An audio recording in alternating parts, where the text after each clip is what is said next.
Bismillahirrahmanirrahim. Assalamualaikum warahmatullahi wabarakatuh. Perkenalkan, kami dari kelompok 8 Etika Bisnis Akuntansi 3B Fakultas Ekonomi Universitas Kuningan.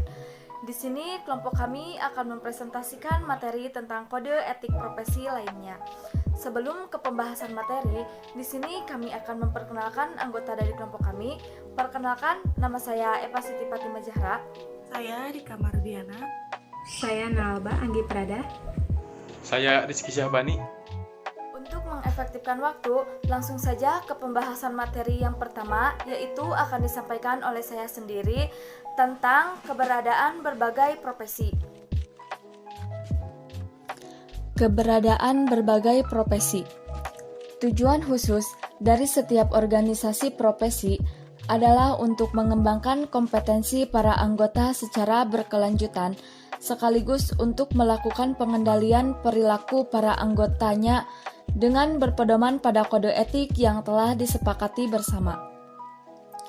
Kelompok-kelompok organisasi profesi seperti ini tidak membeda-bedakan latar belakang status para anggota mereka, baik dari sektor swasta atau sektor publik. Contoh kode etik dari beberapa organisasi profesi yaitu 1. Profesi Badan Pemeriksa Keuangan Republik Indonesia atau BPK RI. 2. Perhimpunan Auditor Internal Indonesia atau PAII. 3. Himpunan Psikologi Indonesia. Dan yang keempat, Advokat Indonesia. Selanjutnya yaitu Kode Etik Badan Pemeriksa Keuangan Republik Indonesia atau BPK RI. Kode etik BPK dituangkan dalam Peraturan Badan Pemeriksa Keuangan Republik Indonesia Nomor 2 Tahun 2007 serta telah diumumkan dalam Lembaran Berita Negara Republik Indonesia Nomor 110 Tahun 2007. Kode etik ini berlaku untuk anggota dan pemeriksa BPK. Anggota BPK dan pemeriksa BPK mempunyai pengertian yang berbeda menurut pasal 1 ayat 2 dan 3 Peraturan Badan Pemeriksa Keuangan Republik Indonesia Nomor 2 Tahun 2007, yaitu yang pertama, anggota BPK adalah pejabat negara pada BPK yang dipilih oleh DPR dan diresmikan berdasarkan keputusan Presiden. 2. Pemeriksa BPK adalah orang yang melaksanakan tugas pemeriksaan, pengelolaan, dan tanggung jawab keuangan negara untuk dan atas BPK. Proses penalaran kode etik BPK. Ciri profesi yang pertama yaitu kepentingan publik. Kode etik BPK-nya adalah mengutamakan kepentingan negara di atas kepentingan pribadi dan golongan. Pasal 2B. Ciri profesi yang kedua yaitu tanggung jawab. Kode etik BPK-nya adalah mengembangkan standar kompetensi tinggi yang menyangkut knowledge, skill, dan attitude. Ciri profesi yang ketiga yaitu kompetensi. Kode etik BPK-nya adalah dilihat dari 3 unsur kompetensi, yaitu knowledge, skill, dan attitude. A. Ciri profesi pengetahuan atau knowledge. Kode etik BPK-nya adalah profesi adalah bidang pekerjaan yang dilandasi pendidikan keahlian tertentu. Pasal 1 ayat 8. B. Ciri profesi keterampilan atau skill. Kode etik BPK-nya adalah standar pemeriksaan keuangan negara atau SPKN merupakan patokan pemeriksaan yang menyangkut standar umum, standar pelaksanaan pekerjaan, dan standar pelaporan atau pasal 1 ayat 5. Ciri profesi sikap perilaku atau attitude. Kode etik BPK-nya yaitu menyangkut diri atau pribadi dan hubungan dengan lembaga atau pihak lain. Ciri profesi menyangkut diri atau pribadi. Kode etik BPK-nya adalah bagi setiap anggota dan pemeriksa wajib mematuhi, memiliki, dan menjunjung nilai-nilai dasar atau pasal 2. Yang pertama, taat pada peraturan ayat 2. Yang kedua, mengutamakan kepentingan negara. Ayat B. Yang ketiga, menjunjung tinggi independensi, integritas, dan profesionalitas. Ayat C. Yang keempat, menjunjung tinggi martabat kehormatan, citra, dan kredibilitas BPK. Ciri profesi hubungan rekan sejawat. Kode etik BPK-nya adalah menghormati dan mempercayai serta saling membantu di antara pemeriksa sehingga dapat bekerja sama dengan baik dalam melaksanakan tugas atau pasal 8 ayat 1G. Ciri profesi hubungan klien, kode etik BPK-nya adalah 1. Menghindari terjadinya benturan kepentingan, pasal 6 ayat 1B. 2. Dilarang menerima pemberian dalam bentuk apapun, baik langsung maupun tidak langsung, yang diduga atau patut diduga dapat memengaruhi pelaksanaan tugas dan wewenangnya. Pasal 4 ayat 2 dan pasal 7 ayat 2A. 3.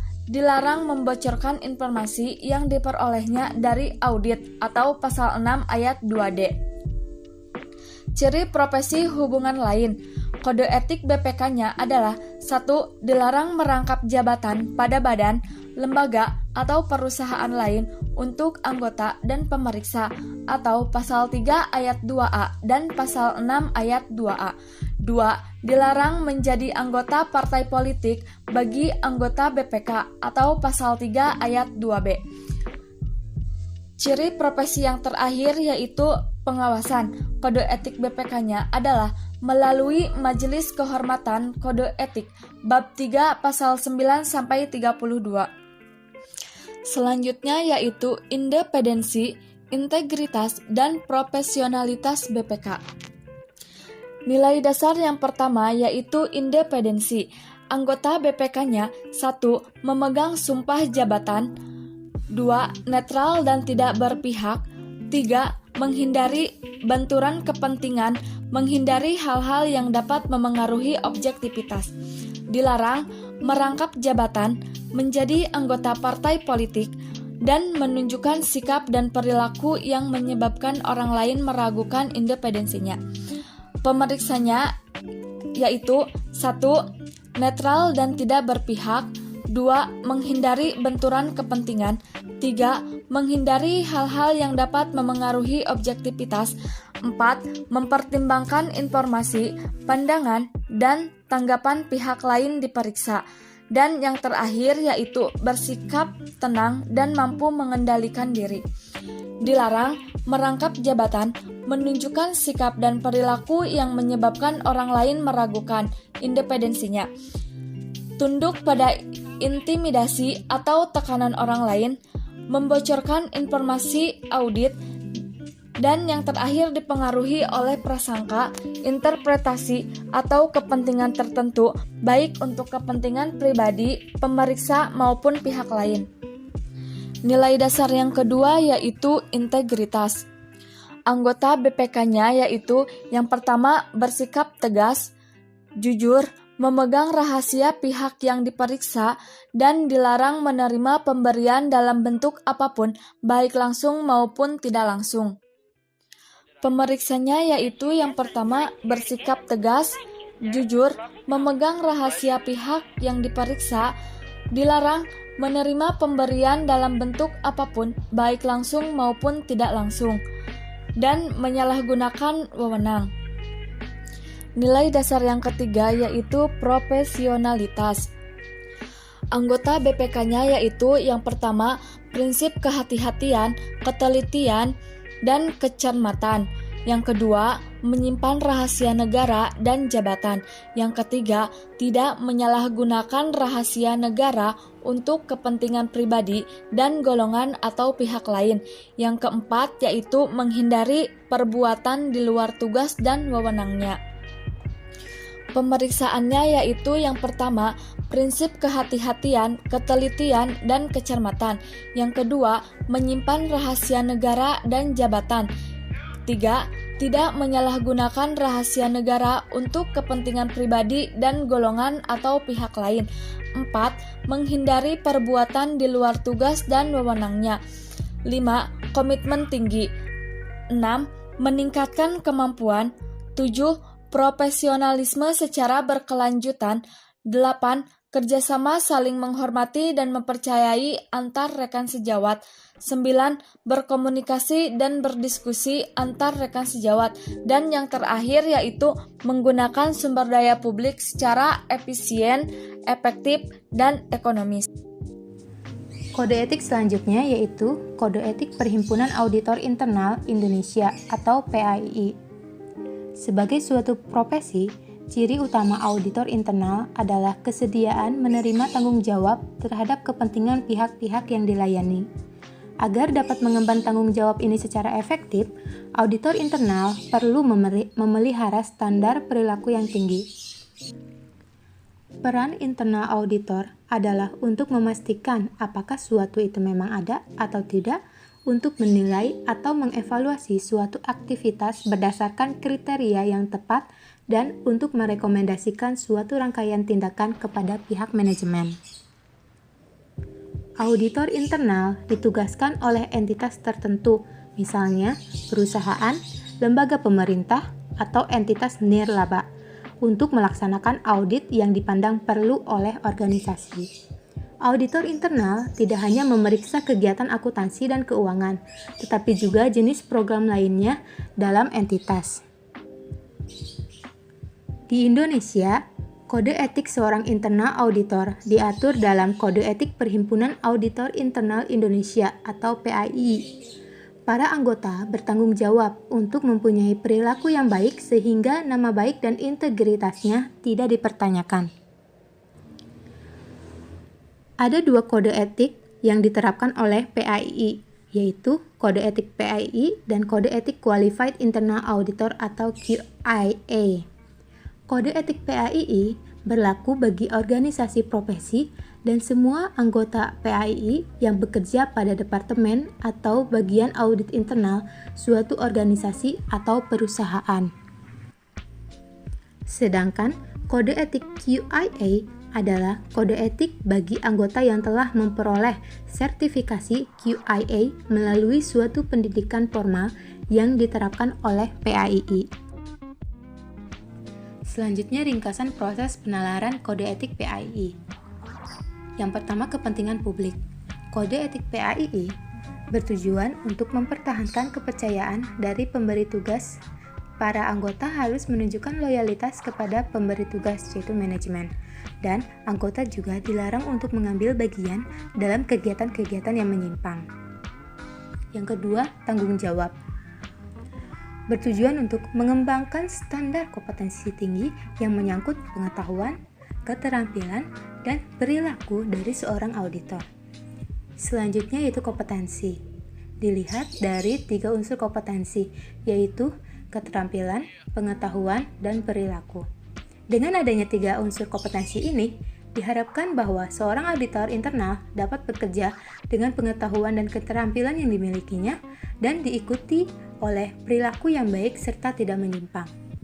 Selanjutnya, yaitu keterampilan atau skill. Pertama, para anggota harus terus berusaha untuk meningkatkan keahlian dan keefektifan dalam melakukan pekerjaannya. Yang kedua, dalam berpendapat, para anggota harus menggunakan semua kemampuannya untuk memperoleh bukti yang memadai yang dapat mendukung pernyataannya. Sikap perilaku atau attitude. Yang pertama, menyangkut diri. Kode etik PAII. Dalam menyangkut diri seorang auditor internal dalam berperilaku mencakup beberapa poin. Yang pertama, PAII berdasarkan atau berasaskan Pancasila dan Undang-Undang 1945. Yang kedua, para anggota diwajibkan bersikap jujur, objektif, dan hati-hati dalam menjalankan tugas maupun kewajibannya. Ketiga, para anggota harus menghindari untuk keterlibatannya dalam kegiatan yang dapat menimbulkan konflik dengan kepentingan pemberi tugas atau yang dapat menimbulkan prasangka yang meragukan kemampuannya untuk secara objektif menyelesaikan tugas dan kewajibannya. Yang keempat, para anggota harus mematuhi peraturan dan mendukung pencapaian tujuan PAII. Dalam menjalankan profesinya, para anggota harus sadar akan kewajibannya untuk memelihara standar yang tinggi tentang kompetensi, moralitas, dan kehormatan yang telah ditetapkan oleh PAII dan para anggotanya. Selanjutnya, menyangkut dengan hubungan dengan klien. Yang pertama, para anggota dilarang untuk menerima imbalan atau hadiah dari pemberi tugas, klien, pelanggan, atau relasi bisnis pemberi tugas kecuali yang menjadi haknya. Kedua, para anggota harus bersikap bijaksana dan hati-hati dalam menggunakan informasi yang diperoleh dalam melaksanakan tugasnya. Para anggota dilarang untuk menggunakan informasi rahasia untuk kepentingan pribadi atau merugikan kepentingan pemberi tugas. Kode Etik Psikologi Indonesia. Kode etik yang berlaku bagi ilmuwan, psikologi, dan psikolog dibedakan berdasarkan latar belakang pendidikan mereka, di mana latar belakang pendidikan ini menentukan boleh atau tidaknya seseorang melakukan praktik psikologi. Para ilmuwan psikologi dalam batas-batas tertentu dapat memberikan jasa psikologi, tetapi tidak boleh menjalankan praktik psikologi. Praktik psikologi hanya boleh dilakukan oleh para psikolog. Ringkasan proses penalaran kode etik psikolog. Ciri profesi yang pertama yaitu kepentingan publik. Kode etik psikologinya yaitu mengabdikan pengetahuan tentang perilaku manusia bagi kesejahteraan manusia. Yang kedua, mengutamakan kepentingan umum daripada pribadi atau golongan. Pasal 14A. Ciri profesi yang kedua yaitu tanggung jawab. Kode etiknya, pentingnya setiap ilmuwan psikologi mempunyai rasa tanggung jawab menyangkut kompetensi, objektivitas, kejujuran, integritas, bersikap bijak, dan hati-hati.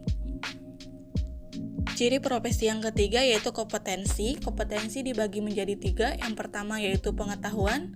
Ilmuwan psikologi adalah para lulusan perguruan tinggi dan universitas di dalam maupun luar negeri, yaitu mereka yang telah mengikuti pendidikan dengan kurikulum nasional SK Mendikbud nomor 16D 01993 untuk pendidikan program akademik sarjana psikologi.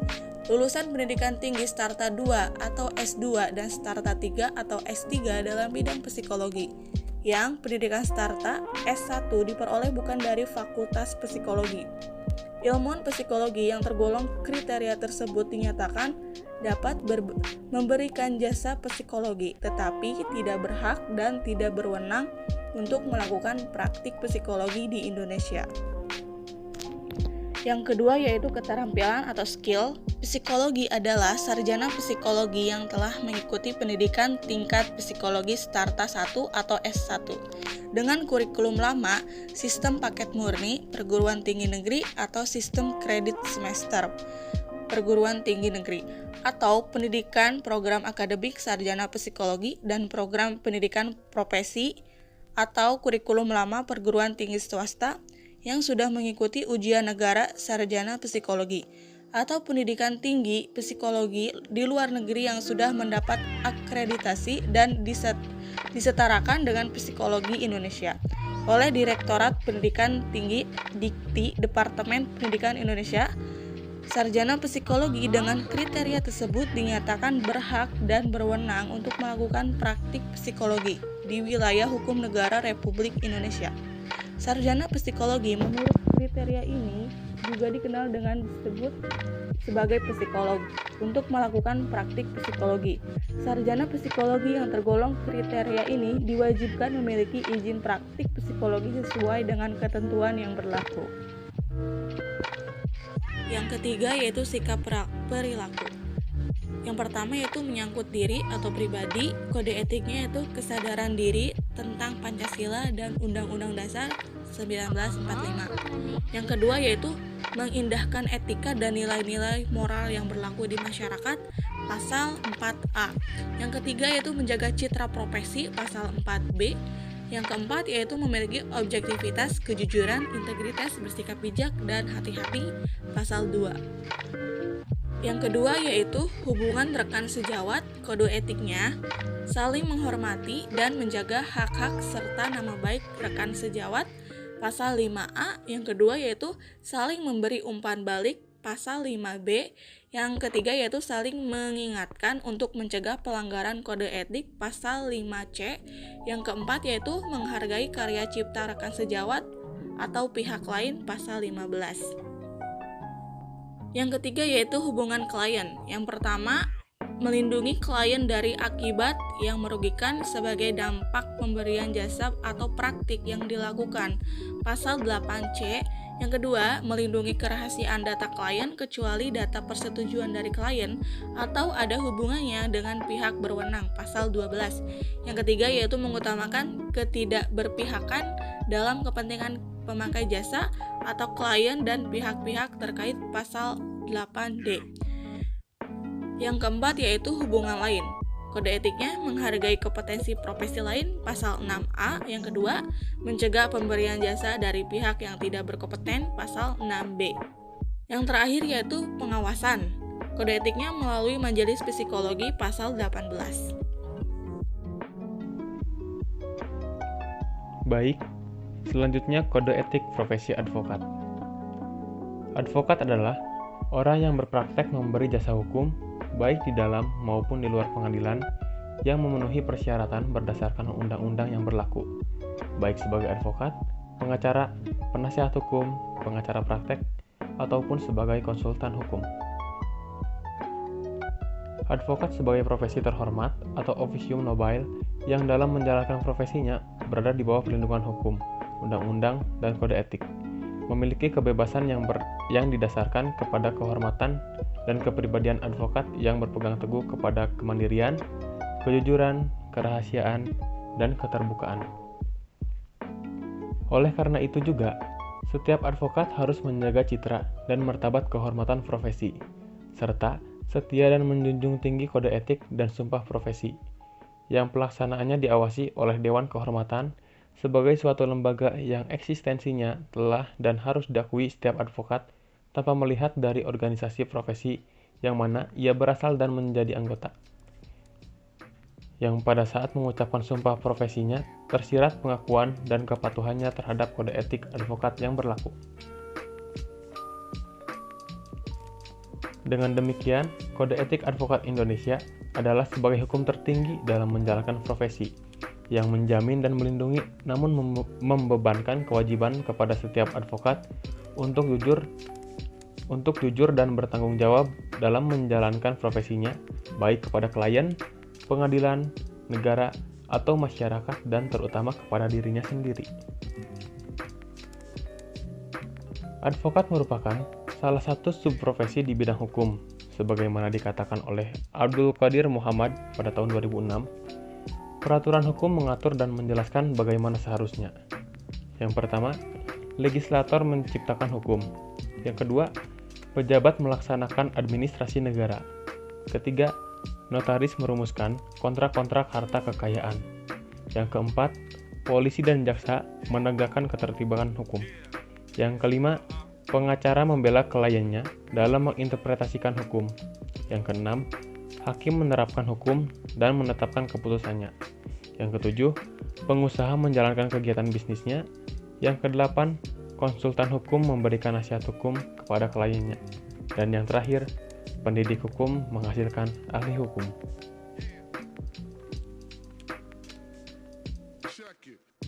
Pelanggaran kode etik PT Garuda Indonesia. Sebagai perusahaan publik, Garuda Indonesia melaporkan kinerja keuangan tahun buku 2018 kepada Bursa Efek Indonesia. Hasil laporan keuangan Garuda Indonesia untuk tahun buku 2018 membukukan laba bersih sebesar 800,85 ribu US dollar atau setara dengan 11,33 miliar rupiah. Angka ini melonjak tajam dibandingkan tahun 2017 yang menderita rugi sebesar 216,5 juta US dollar. Namun, laporan keuangan tersebut menimbulkan polemik. Bursa Efek Indonesia memanggil jajaran direksi Garuda Indonesia terkait kisruh laporan keuangan tersebut. Pertemuan juga dilakukan bersama auditor yang memeriksa keuangan Garuda Indonesia, yaitu Kantor Akuntan Publik Tanu Brata Sutanto Fahmi Bambang bersama rekannya. Pada tanggal 21 Mei 2019, Garuda Indonesia kemudian dipanggil oleh Komisi 6 DPR RI. Jajaran direksi ini dimintai keterangan oleh Komisi 6 DPR RI mengenai polemik laporan keuangan tersebut. Dalam penjelasannya, Direktur Utama Indonesia I Gusti Ngurah Aksara Danadi Putra mengatakan bahwa laporan keuangan tersebut yang menjadi polemik adalah soal kerjasama dengan PT Mahata Aero Teknologi terkait penyediaan layanan Wi-Fi on board yang dapat dinikmati secara gratis oleh penumpang PT Garuda Indonesia. Kerjasama yang dilakukan pada tanggal 31 Oktober 2018 ini mencatat pendapatan yang masih berbentuk piutang sebesar 239.940 juta US dollar dari Mahata. Yang kemudian pada tanggal 14 Juni 2019, Kementerian Keuangan telah selesai melakukan pemeriksaan terhadap kantor akuntan publik Tanu Brata Sutanto Pahmi Bambang bersama rekannya terkait laporan keuangan tahun 2018 milik Garuda dengan kesimpulan terjadi pelanggaran bahwa pelaksanaan audit belum sepenuhnya mengikuti standar akuntansi yang berlaku. Menteri Keuangan Sri Mulyani menjatuhkan sanksi kepada akuntan publik Kasner Sirumapea dan kantor akuntan publik Tanubrata bersama rekannya. Sanksi yang dijatuhkan berupa: yang pertama, pembekuan izin selama 12 bulan terhadap akuntan publik Kasner Sirumapea karena melakukan pelanggaran berat yang berpotensi berpengaruh signifikan terhadap opini laporan auditor independen. Yang kedua, peringatan tertulis dengan disertai kewajiban untuk melakukan perbaikan terhadap sistem pengendalian mutu KAP. Pelanggaran etika profesi oleh auditor dan PT Garuda Indonesia antara lain: yang pertama, PT Garuda Indonesia kurang teliti dalam menganalisis transaksi yang terjadi pada tahun 2018. Akuntan PT Garuda Indonesia memasukkan keuntungan dari PT Mahata Aero Teknologi sebagai pendapatan dalam laporan keuangannya. Sementara PT Mahata Aero Teknologi sendiri memiliki utang terkait pemasangan Wi-Fi yang belum dibayarkan. Dalam menyusun laporan keuangan sebagai seorang profesi akuntan, KAP Tanubrata Susanto Pahmi Bambang bersama rekannya seharusnya mencermati dan lebih profesional dalam memeriksa setiap praktisi sehingga menghasilkan laporan keuangan yang valid, akuntabel, dan transparan. Namun, auditor Tanubrata Susanto Pahmi Bambang rupanya kurang mencermati laporan keuangan yang diaudit. Hal ini terbukti ketika PT Garuda Indonesia mengaku bahwa mereka tidak melakukan audit ulang terkait laporan keuangan 2018 yang dinilai tidak sesuai karena memasukkan keuntungan dari PT Mahata Aero Teknologi. Yang ketiga, dalam mengaudit laporan keuangan, seorang auditor harus memegang teguh standar dan prinsip akuntan publik yang harus profesional. Artinya, setiap praktisi wajib mematuhi hukum dan peraturan yang berlaku sesuai dengan standar akuntansi. Namun, KAP Tanubrata Susanto Pahmi Bambang bersama rekannya melakukan pelanggaran berupa pelaksanaan audit belum sepenuhnya mengikuti standar akuntansi yang berlaku. Hal ini nampak ketika laporan keuangan PT Garuda Indonesia yang masih terjadi kesalahan sehingga berpengaruh terhadap neraca keuangan PT Garuda Indonesia. Sekian presentasi dari kelompok kami. Kurang dan lebihnya mohon maaf. Ditutup. Wabillahi taufiq wal hidayah. Wassalamualaikum warahmatullahi wabarakatuh.